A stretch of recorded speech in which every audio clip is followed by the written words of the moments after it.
Salut à tous, c'est Yabei. Aujourd'hui, on se retrouve pour parler de koh Panama, une saison qui a désormais 22 ans et qui est marquée par plusieurs choses, notamment des grosses performances sur le camp, des exploits de survie et également par l'avènement du premier héros de koh. Plongez-vous dans cette saison qui a en vrai un petit peu marqué les esprits de par plusieurs facteurs.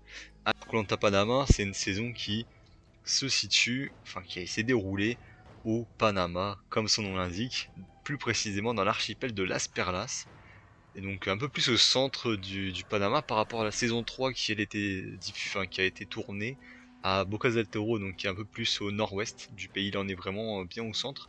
Donc là on est sur l'archipel de Las Perlas.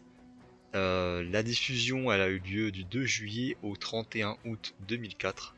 Donc oui voilà, en plein été comme c'était d'accoutumé à l'époque. Et il y a 16 candidats dans la saison. Les 16 candidats, les voici. Donc il y a tout d'abord les Mogos avec Philippe, Raphaël, Romuald, Alban, Nelson, Videli, Guillaume et Jean-Bernard. Et de l'autre il y a les Chapéras avec Linda, Sophie, Sabira, Catherine, Amélie, Nathalie, Vicky et Odile.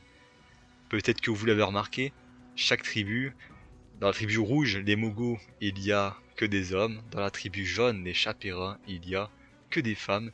Et c'est la première fois qu'il y a une mécanique de ce genre, homme contre femme.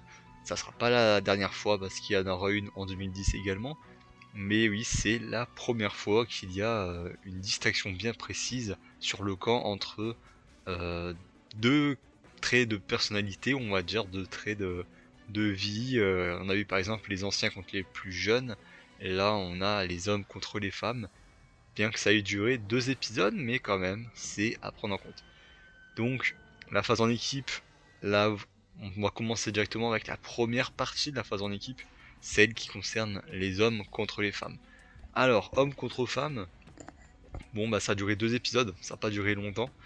Euh, Sinon, ouais, voilà, c'est des. En fait, pour parler de chaque tribu, grosso modo, la tribu des hommes, on a quelques clans. On a le clan des plus anciens, donc c'est-à-dire Philippe, Raphaël, Videli et Jean-Bernard, contre le clan des plus jeunes, c'est-à-dire Alban, Romuald et Guillaume. C'est un petit peu ce qui s'est passé.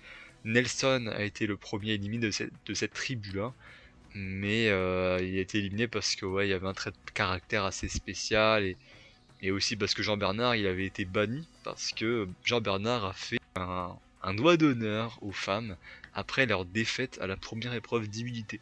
Donc il a été banni et oui, Nelson a été sacrifié malheureusement, malgré qu'il ait montré quelque chose d'intéressant sur le premier épisode. C'est vrai qu'il avait un caractère qui était assez compliqué, notamment pour ses coéquipiers.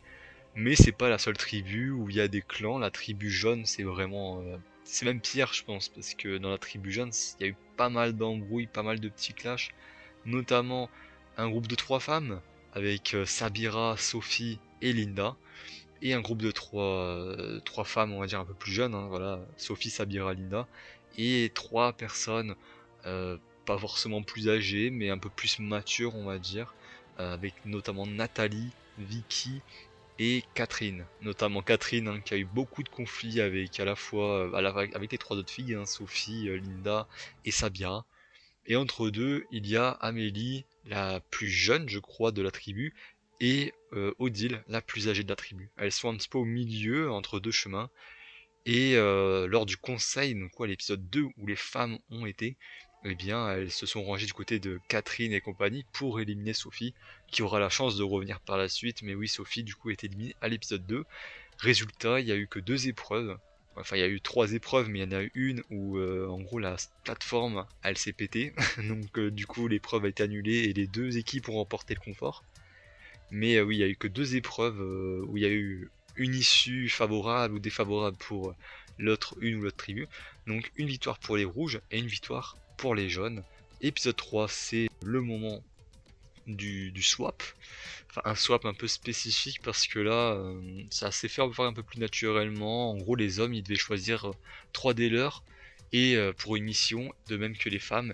Et la mission, en fait, c'était d'aller dans la tribu en face. Donc, les 3 hommes, c'est-à-dire Raphaël, Romuald et Alban, on rejoint la tribu jaune des femmes, et 3 femmes, c'est-à-dire Sabira, Catherine et Linda, rejoignent la tribu des hommes. Du coup, il reste 4 hommes, et dans la tribu jaune, il reste 4 femmes.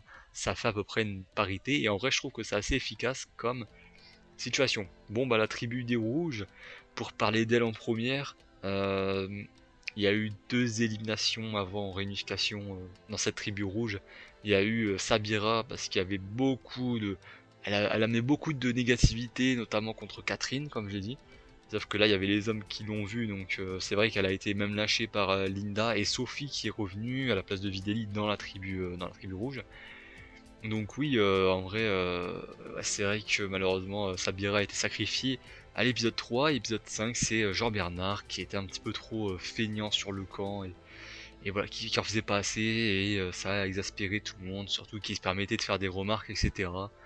Bon, voilà, malheureusement, c'est vrai que ces 2 personnes sont parties, mais oui, il y a eu 2 conseils, et c'est vrai qu'on voit vraiment une tribu assez divisée, avec d'un côté un groupe qui se situe autour de Philippe, hein, qui est un petit peu le leader, notamment sur la survie, le ravitailleur de la tribu rouge. Philippe qui s'entend très bien avec Linda et Sophie, et de l'autre, bah, il y a Guillaume, où il y a eu quelques petits problèmes, notamment avec Philippe, par rapport au fait qu'il a trouvé une perle dans... Parce que voilà, c'est l'île de Las Perlas, donc il y a des perles. Il a trouvé une perle, il l'a gardée pour lui, au lieu de la donner à Philippe qui avait, justement, qui avait donné... en gros, je crois que c'était dans un coquillage, hein, il a donné le coquillage, et il s'avère qu'il y avait une perle. Donc voilà, il y a eu une petite tension par rapport à ça. Donc t'as Guillaume et Catherine qui sont tous les deux un petit peu au bottom, on va dire, de la tribu. Et Catherine parce que elle a des tensions avec tout le monde, et, notamment avec les filles Sophie et Linda. La tribu jaune, il y a eu également 2 conseils. Un premier conseil où Vicky est partie, mais ça ressemble plutôt à un abandon déguisé parce qu'elle en avait vraiment marre, elle vivait super mal l'aventure. Donc il y a eu elle qui est partie, et ensuite il y a Nathalie qui est partie parce qu'elle amenait trop de négativité, et elle parce que elle aussi son moral était vraiment défaillant. Et là, bon, bah, la tribu jaune, c'est vraiment Raphaël qui mène le lead, hein. C'est voilà, le fameux Raphaël, hein, qui a fait des exploits de survie. Et oui, en vrai les jaunes ils vivaient très bien, ils mangeaient très bien grâce à Raphaël qui ravitaillait toute la tribu. Et d'ailleurs, ouais, il y a un petit groupe de 5 du coup, qui s'est constitué avec les 5 restants de la tribu jaune, c'est-à-dire Raphaël, Alban, Romuald pour les hommes, et Amélie et Odile pour les femmes. Donc ça fait un groupe de 5 qui se sont alliés, ils ont fait une alliance pour rester ensemble à la réunification. Donc à voir si ça aura une petite influence pour la réunification. Et le résultat, bah, c'est que bien que en vrai je trouve que les jeunes étaient quand même s'en sortaient mieux sur le papier, bien dans les faits il y a eu plus de victoires du côté rouge que du côté jaune. Donc comme quoi bah, la tribu jaune, enfin la tribu rouge a gagné le plus d'épreuves, alors que en vrai sur le papier ils ont beaucoup plus galéré que les jaunes. La réunification elle a lieu, c'est 5 jaunes contre 5 rouges. Et c'est vrai que bah, y a vraiment un manque de cohésion assez fort chez les Mogos, notamment Philippe, qui à la réunification n'hésite pas à vendre Guillaume. Voilà, ils vendent Guillaume, donc Guillaume aura un vote supplémentaire au conseil de la réunification, ce qui lui sera fatal parce que Guillaume sort à ce moment-là. Donc là, les Chapéras prennent l'avantage sur les Mogos. Les Chapéras peuvent éliminer un petit peu qui ils veulent, donc ils éliminent ensuite Linda, qui aura la chance de revenir, hein. Vraiment, le binôme Linda-Sophie a eu pas mal de chance quand même par rapport au retour. Linda a la chance de revenir à la place de Odile, mais ça ne change pas parce que Catherine avait rejoint en gros l'Alliance Jaune, sauf qu'elle s'est fait sacrifier à la 8ème position. Ensuite, c'est Sophie qui se fait éliminer, donc on a perdu 3 rouges, il ne reste plus que Linda et Philippe pour les rouges, tandis que chez les jaunes, il reste Alban, Romuald, Raphaël et Amélie. L'épisode 11, c'est le confort fatal. Alban, il devait choisir une personne avec qui manger, et il a choisi Romuald, son pote d'aventure. Sauf que Romuald avait déjà mangé auparavant, donc ça a été assez mal accueilli. Et c'est vrai que Alban est passé pour un fourbe. Je trouve pour pas grand chose, mais il est passé pour un fourbe, ce qui lui a valu sa place. Notamment Raphaël et Amélie qui sont très proches, hein, qui étaient très proches, qui ont rejoint Philippe, avec qui Raphaël avait une grosse amitié, et également Linda pour éliminer Alban. Romuald, je crois qu'il était au courant, mais bah, il a pas, voilà, il est resté du côté d'Alban jusqu'au bout. Romuald gagne la dernière immunité, ce qui fait que malheureusement Amélie se fait sacrifier juste avant la finale. C'est entre Amélie et Linda, sauf que Romuald a voulu voter Amélie pour venger Alban. Donc ce qui fait qu'au final, il reste deux jaunes, deux rouges. Il reste Raphaël et Romuald pour les jaunes, Philippe, Linda pour les rouges.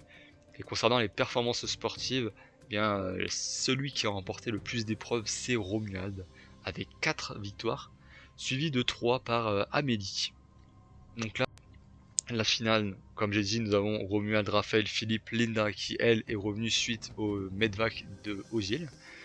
Donc nous avons 4 finalistes. La première épreuve d'orientation, entre guillemets orientation, parce que c'est juste trouver, je sais plus c'était quoi, un masque. Il fallait trouver un masque sur une île. Voilà. Anecdote, c'est juste ça, vraiment, il y a pas de table d'orientation, il n'y a rien, vraiment, c'est juste, il faut trouver le bazar. Et celui qui ne trouve pas son masque aura un vote supplémentaire au conseil de la finale. Et ça, j'apprécie beaucoup. Alors ça, j'apprécie beaucoup. Pour ceux qui ont vu mes vidéos dans le passé, vous savez que personnellement, je serais pour que l'orientation ne soit pas forcément éliminatoire et que, à la place d'être éliminé sur le champ, bah, le candidat qui trouve pas son poignard reçoit un vote contre lui, voilà, ce qui peut lui être fatal au conseil, mais ce qui lui donne une petite chance de s'en sortir. Et surtout, ça fait qu'une alliance de 4 ou 5 ne doit pas forcément aller au bout ensemble, aveuglément, parce qu'il y a un enjeu avec un conseil supplémentaire. Donc si t'es quatrième ou cinquième dans la roue du carrosse, eh bien voilà, ça peut être fatal en finale. Bref, voilà, je sais que j'en ferai une vidéo un peu plus précise pour parler de ça, pour reparler de ça, mais ça pour dire que j'aime bien l'idée d'un conseil. Bon, malheureusement, Romuald, hein, qui a pas trouvé le masque, eh bien, et qui était aussi au bottom parce que Raphaël, il était très très proche de Philippe et également de Linda, donc bah, Romuald est sorti à l'unanimité. Alors après la course d'orientation, ensuite il y a eu les poteaux et malheureusement Raphaël chute. Enfin, c'est Philippe qui chute en premier, puis Raphaël, Linda qui remporte l'épreuve et qui choisit Philippe en finale parce qu'elle sait que face à Raphaël, elle ne gagne pas. Philippe, bah, il gagne quand même, hein, il détruit Linda quand même au final, hein, il gagne 7-0 face à Linda. Tout le monde a voté contre Linda, même une Sophie a pas voté Linda. Donc ouais, Linda malheureusement a pris une débâcle en finale, ce qui est assez terrible pour elle, mais du coup oui, Philippe remporte la saison Koh-Lanta Panama. Concernant le casting, je vais vous parler des candidats qui ont un petit peu marqué la saison. J'en ai sélectionné 10, avec tout d'abord Jean Bernard, assez rapidement. Bon, en vrai, il a pas laissé indifférent dans le sens où c'était un personnage quand même assez, en vrai, ridiculement comique, on va dire. Déjà, épisode 1, après l'épreuve d'immunité, comme j'ai dit, il fait un doigt d'honneur aux femmes. Si lui voit bannissement, donc l'épisode 2, il passe sur un petit îlot et il regrette pas son geste, hein. Maintenant, il regrette pas son geste. Ensuite, il arrive. En vrai, j'ai vu hein, à l'épisode 3, et à un moment, il y a Sabira et Linda qui arrivent. Avec Guillaume, ils veulent faire une stratégie. C'est le seul moment de la saison où on a vraiment une stratégie, un mouvement stratégique bien affiché. Et ouais, Jean-Bernard, ça se voyait que c'était un petit peu un petit filou. Un gars qui voulait pas trop se dépenser. D'ailleurs, ouais, il y avait l'épreuve où il fallait faire de l'apnée. Le mec, je sais pas ce qu'il fait, mais bon, il est là quand même. Là, en vrai, Jean-Bernard, bon, je suis pas fan, j'ai pas été fan, mais bon, il a pas laissé indifférent et ouais, il est parti parce qu'il foutait rien sur le camp et il s'est pris un vote unanime, je crois, dans la tronche parce qu'il faisait rien sur le camp et parce qu'il était pas performant sur les épreuves, parce qu'il venait juste pour bouffer, voilà. En plus, il mangeait bien, hein. Il mangeait plus que les autres alors qu'il foutait rien.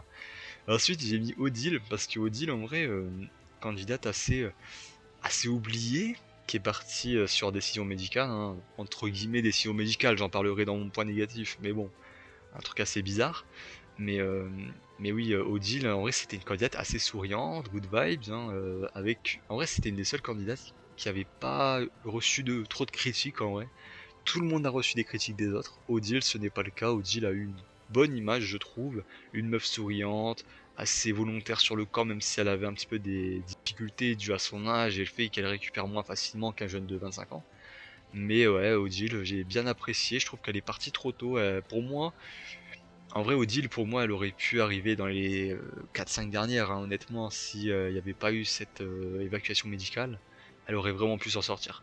Ensuite, il y a Catherine qui également n'a pas laissé indifférent. J'ai pas mis un bon candidat parce que honnêtement, que ça soit sur le camp, que ça soit au niveau social, que ça soit sur les épreuves, même stratégiquement, elle est nulle. Elle est pas ouf. Mais en vrai, son personnage est intéressant. Donc c'est un bon personnage en vrai de koh, mais pas une bonne candidate en tant que telle. Elle a pas laissé indifférent comme j'ai dit. Et ouais, le fait qu'elle fasse All Star quelques années plus tard, c'est assez logique parce que c'est un personnage assez clivant. Moi personnellement, j'ai eu pas mal de peine pour elle parce que s'en est pris plein la gueule des fois. Elle le méritait un petit peu, mais très très souvent, elle le méritait pas, je trouve. Vraiment. Après, elle se mettait très souvent en victime, ça c'est vrai. Mais elle s'en est pris beaucoup dans la tronche pour rien des fois. Pour rien, juste parce que ouais, voilà, c'est peut-être une femme qui paraît un petit peu coincée entre guillemets à prime abord, vraiment tournée vers la religion, etc. Je sais pas pourquoi, mais c'est vrai elle a été très rapidement une tête de turc, notamment auprès de Sabira, mais même auprès de Sophie, auprès de, auprès de tout le monde, parce que elle était pas forte sur les épreuves, donc elle méritait pas sa place, soi-disant. Sauf que koh ce n'est pas que des épreuves. Voilà, quand même. Ensuite, il y a Sophie, bonne candidate de koh, malheureusement blessée sur la fin à son doigt, ce qui l'a un petit peu nerf sur les épreuves, mais ouais, je trouve que c'était une candidate quand même, je trouve assez intelligente, qui, qui était un petit peu explosive des fois, mais qui savait quand même se retenir, qui savait flairer un petit peu les bons coups, et qui était pas mauvaise sur les épreuves, hein. Voilà, c'était pas une mauvaise candidate. Elle a eu quelques clashs avec Catherine, mais socialement, je trouve que c'était pas une mauvaise candidate. Ouais, bonne candidate de koh, de même que Alban auquel j'ai mis un petit cœur parce qu'en vrai j'apprécie bien Alban honnêtement, j'aimais bien un petit peu ce côté essayer de ramener des ondes positives. Il est passé pour un mec vicieux etc, mais en vrai ça se voyait que c'était pas un mec très vicieux, enfin il était pas vicieux, à la rigueur peut-être qu'il pouvait un petit peu réfléchir au jeu, mais bon est-ce que c'est être vicieux que de faire ça? Je crois pas. Voilà, je ne crois pas. Personnellement, j'ai bien aimé Alban. Il s'est fait sortir un petit peu injustement parce qu'il a gagné un confort et il a choisi juste la mauvaise personne. C'est assez cruel pour lui, mais ouais, bon candidat de koh, il n'est jamais revenu, mais il aurait pu revenir dans une saison. En vrai, j'aurais pas dit non. Ensuite, il y a Amélie, également une bonne candidate de koh, bonne sur les épreuves. En vrai, vraiment bonne sur les épreuves. Peut-être un petit peu surcoté par les gros fans de koh, je dirais, parce que socialement c'est pas fou. S'il y avait pas Raphaël, je pense pas qu'elle aurait été dans les 5 dernières. Elle avait vraiment un gros lien avec Raphaël, mais c'est tout. Voilà, sinon le reste, elle était assez discrète, assez solitaire, même Denis Brognard à un moment il dit est-ce que vous n'êtes pas égoïste Amélie. Non, ouais, on va parler de Denis Brognard aussi après, hein, mais oui Amélie, moi personnellement, je voilà, j'avais un meilleur souvenir et c'est vrai qu'elle est très solitaire et ouais, Amélie, franchement, moi, c'est une bonne candidate de koh sans plus et encore, je trouve que je suis assez sympa. Romuald également, bon candidat de koh, j'ai mis un petit cœur dans le sens où bah c'était un candidat, je trouvais assez. En fait, j'aimais bien le fait que il était toujours là, good vibes, en mode personne t'apprécie. Moi, mais c'est pas grave, hein, Alban est sorti, mais bon. Ah ouais, il voit pas le mal. Il voyait pas le mal dans les faits et gestes des autres, etc. Il pensait bien faire, mais sauf que tout le monde crachait dans son dos. Il paraissait un peu niais, etc. auprès des autres, un peu bené. Bon, en vrai, c'était marrant. C'est pour ça que je trouvais que c'était assez marrant quand même.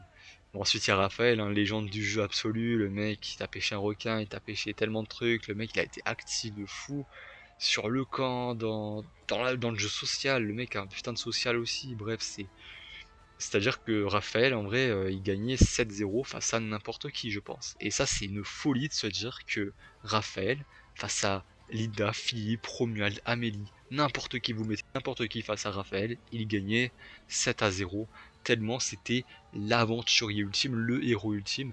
Et c'est pour ça, les gars, j'en ferai une vidéo dans quelques jours. Parce que ce mec, c'est vraiment le premier gros héros de koh, la première légende, vraie légende pour le coup de koh. On a par exemple même des Nicolas, etc. Ils sont des légendes, mais c'est différent. Vraiment, Raphaël, il a fait l'unanimité. C'est exceptionnel. En vrai, je trouve ce qu'il a fait dans ce koh, et le fait qu'il soit jamais revenu, ça renforce ce côté légendaire, je trouve. Ensuite, bon, il y a Linda et Philippe. Je vais en parler vite fait. En vrai, Linda, je suis pas trop fan. Honnêtement, je suis pas fan de Linda, même de Philippe, je suis pas très fan. Alors Linda, en vrai, j'apprécie bien parce qu'elle était quand même assez intelligente. Voilà, elle était assez intelligente, c'est l'aspect que j'ai bien apprécié de Linda. notamment au F5 où elle va voir Romuald pour lui dire ben en fait Amélie, enfin, c'est plus intéressant de garder Linda plutôt qu'Amélie parce qu'Amélie est assez forte en équilibre, ce qui est un argument valable, mais au moins elle est intelligente. Et même je sais quand Alban il gagne l'épreuve et qu'il choisit Romuald, elle en vrai ça l'arrange parce qu'elle était en bas de la stratégie. Je trouve normal le choix d'Alban, mais elle dit non mais moi j'ai rien à voir là-dedans et ça m'arrange un petit peu qu'il y ait des petits clashs chez les jeunes, donc moi je laisse faire. Donc elle est un petit peu intelligente de ce côté-là, donc ça j'apprécie bien. Maintenant, j'ai pas apprécié de ouf la candidate, de même que Philippe, j'ai pas forcément apprécié. En vrai, il a fait un peu ce que Raphaël a fait, c'est-à-dire il était assez actif sur le camp, voilà, il était assez actif sur le camp et c'était le leader de la tribu rouge. Maintenant, moi j'ai pas trop apprécié parce que ce mec a apporté la notion de mérite dans koh. Je crois que vraiment c'est la première fois que je vois autant un mec parler de mérite. Il sait pas dire une phrase sans dire mérite, mérite, mérite. Sauf que son mérite il a double sens parce que selon lui, Linda est plus performante que Amélie sur les épreuves. Donc elle mérite plus que Amélie. Sauf que dans les faits, Linda a remporté une épreuve, c'est-à-dire les poteaux, Amélie en a remporté trois. Voilà, en vrai, Philippe, ce qui m'énerve, c'est qu'il est anti-stratégie. Sauf que si ça va dans son sens, en fait, c'est parce que ça va pas dans son sens. C'est tout simplement ça. Dès que ça va pas dans son sens, il râle, il a le seum. Personnellement, j'ai pas apprécié le personnage. Dans koh je parle pas dans la vraie vie, mais j'ai pas trop apprécié le personnage, honnêtement. En vrai, c'est se disait anti-stratégique, sauf que si ça allait dans son sens, notamment mettre un vote sur Guillaume, il y a un petit peu côté stratégique comme ça. Voilà, il y a un petit côté, une réflexion derrière, un petit peu stratégique. Euh, le fait d'essayer de rallier Raphaël, là aussi il y a une petite stratégie quand même. Tu peux pas dire côté anti-stratégique, pro mérite à fond alors que tu fais des moves. Par exemple, enfin voilà, je suis désolé, mais Linda, si on parle de son mérite à la FIP, hein, le mérite à la FIP, Linda mérite moins que certaines personnes. Pourtant, elle va en finale et ça lui va bien qu'elle aille en finale, hein. Selon lui, elle est dans les trois plus méritantes de la saison. Je ne vais pas aller contre ça, mais voilà, personnellement, ouais, bah, je suis pas trop fan du personnage qui aime pas quand ça va pas dans son sens. Par contre, quand ça va dans son sens, c'est pas pareil. Voilà. Maintenant, les points positifs. Alors, il y a quand même beaucoup de points positifs, honnêtement. Panama, je dois faire mon mea culpa. Panama est une bonne saison, vraiment. J'ai pas, justement, le montage est dynamique, il y a peu d'ennuis. Comme voilà, vraiment, c'est une saison qui s'est regardée assez facilement, notamment la partie individuelle. Elle s'est regardée assez facilement, et oui, c'est la première saison, je trouve, où le montage est bon, où je trouve que l'émission a réussi à trouver un équilibre au niveau de son montage. Ça, c'est vraiment un gros point positif, je trouve, et c'est pour ça que je fais mon mea culpa, parce que j'ai beaucoup critiqué Panama dans le passé, alors qu'en vrai, c'est pas une mauvaise saison, et d'ailleurs, voilà, c'est, je trouve, une saison qui possède beaucoup de points positifs. Autre point positif, bah, c'est Raphaël. Voilà, c'est Raphaël en lui, rien que lui, c'est un point positif. Le mec a apporté tellement un plus à la saison. C'est vraiment, ça aurait pu s'appeler koh Raphaël cette saison, hein, tellement il était assez présent et adulé de tout le monde. C'est dingue, il n'y a pas un épisode sans que chacun fasse des louanges à Raphaël. Et ça, c'est quand même assez incroyable, je trouve. Ensuite, il y a également l'arrivée d'épreuves classiques de koh notamment le paresseux, notamment le koala, notamment quelques épreuves que je n'ai plus en tête. Mais oui, c'est quand même, il y a eu quand même quelques épreuves classiques et voilà, quelques bonnes épreuves honnêtement. Et je trouve que là aussi, koh trouve son équilibre, même au niveau des épreuves, où c'est plus des épreuves si simplistes que ça. Il y en a quand même certaines, mais bon, voilà, ça reste quand même, c'est quand même meilleur. Le casting, je trouve qu'il est de qualité, notamment les candidats qui arrivent à la réunification. Malheureusement, moi, les deux que j'aimais le moins ont été jusqu'au bout. Mais sinon, le reste, voilà, outre Raphaël, moi, Romuald Alban, j'ai bien apprécié. Même Odile, en vrai, j'ai bien apprécié la candidate. Catherine, nuancée, mais vas-y, c'était quand même assez intéressant. Sophie, voilà, je trouve quand même qu'il y a un casting de qualité, même les premiers partis, notamment Sabira, Nathalie, même Jean-Bernard, ce sont pas des candidats transparents, inintéressants en fait. Chaque candidat a eu son importance un petit peu dans la saison, ce que je trouve pas mal. Et également, bah, point positif, c'est qu'il y a des nouvelles mécaniques, notamment le premier swap de koh notamment les équipes selon le genre, homme contre femme. Ça aussi, ça peut être un point qui peut être considéré comme positif. Maintenant, les points négatifs, j'en ai pris quelques-uns.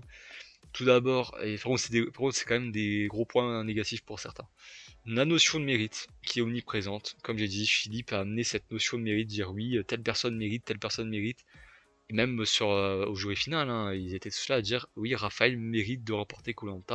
Donc je pense qu'en vrai, Raphaël, même si c'est un énorme point positif, je pense que c'est depuis Raphaël qui a cette notion de mérite, qui a les autres candidats qui parlent de mérite, de dire tiens, tel candidat mérite plus que d'autres.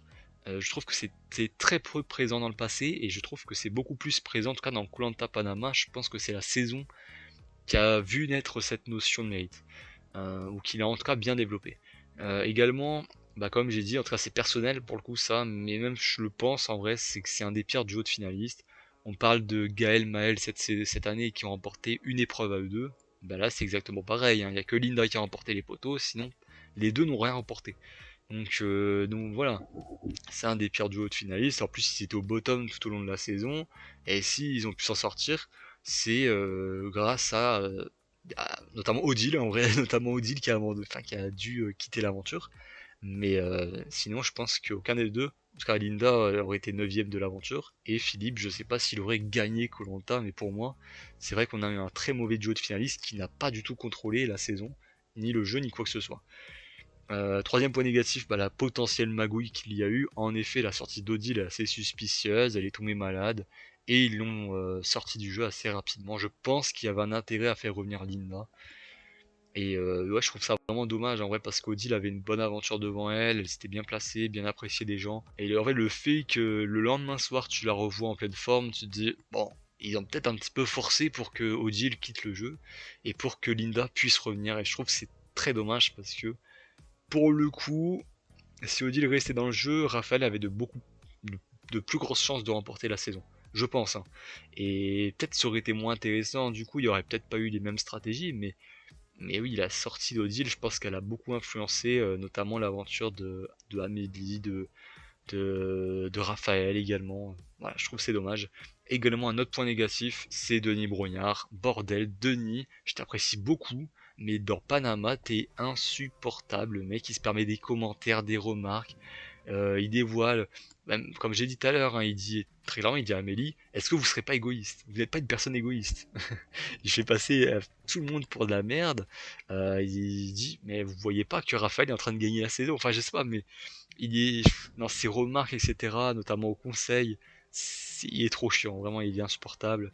Euh, Moi, j'ai vraiment pas apprécié Denis Brognard dans cette saison de koh, alors que c'est l'animateur et qu'on le voit pas souvent, mais le peu que je l'ai vu, moi personnellement, il me sortait par les trous de nez, c'est insupportable. En plus, avec ses chemises là, jaune fluo, rouge fluo, là, rendez-nous le Denis de 2010-2015, s'il vous plaît. À celui de 2004, ferait bien de rester où il est. Je suis désolé, Denis, si tu passes par là. Big up, hein, mais voilà, pour le coup, malheureusement, t'as un point négatif de cette saison, mais t'as un point positif de koh au global, donc bon, ça compense. Bon, bah, du coup, mon avis sur la saison, et là, ça va surprendre, je pense, Panama. Bien, je la mets pas quatrième, parce que pour moi, les aventures de koh, c'est vraiment la saison la moins bonne, en tout cas sur les 4 premières. Elle est pas troisième, en vrai, de mon classement. Si là, je dois juger le classement des saisons depuis que je les résume, eh bien, je mets Panama en deuxième position parce que je trouve que la saison est assez dynamique, assez fluide, et je ne me suis pas ennuyé. Voilà, je me suis pas ennuyé. Il y a des gros personnages, notamment Raphaël, notamment même voilà Romuald Alban, même voilà tout ce qui est Sophie, Catherine, etc. C'est des candidats qui sont assez plaisants à voir à l'écran, je trouve, et même la partie individuelle, je trouve qu'elle est assez réussie. Je la trouve assez bonne. Et Bocas del Toro a quand même quelques défauts, Panama également, hein, tout n'est pas parfait. Mais Bocas del Toro, je trouve que les défauts de Bocas del Toro sont plus préjudiciables que ceux de Panama, notamment le fait qu'il n'y a aucune lisibilité sur le jeu, que bah, limite la saison elle se base sur des abandons médicaux et sur des clashs, c'est un peu tout. Alors que Panama il y a un peu plus de profondeur, il y a des clashs, il y a aussi des petites performances sportives, il y a également de la vie de camp, il y a également le fait qu'il y a voilà, des changements d'île. Il y a eu beaucoup de changements d'île dans cette saison. Donc oui, c'est une saison, je trouve, qui est assez fluide, assez dynamique, où il se passe des choses assez souvent, notamment des performances de pêche, dont je vais parler dans la prochaine vidéo sur Raphaël. Mais oui, je trouve quand même que c'est une saison pas aussi bonne que Nicoya, parce que Nicoya, vraiment, le fait que l'aspect stratégique soit autant développé en saison 2, et même le casting pour moi font que Nicoya est encore numéro 1. Mais Panama, honnêtement, surprenamment, je le mets assez haut et je le mets pour l'instant deuxième du classement des saisons. Bref, j'espère en tout cas que la vidéo vous aura plu. C'était Yabeille, on se retrouve très bientôt pour une prochaine vidéo. Salut!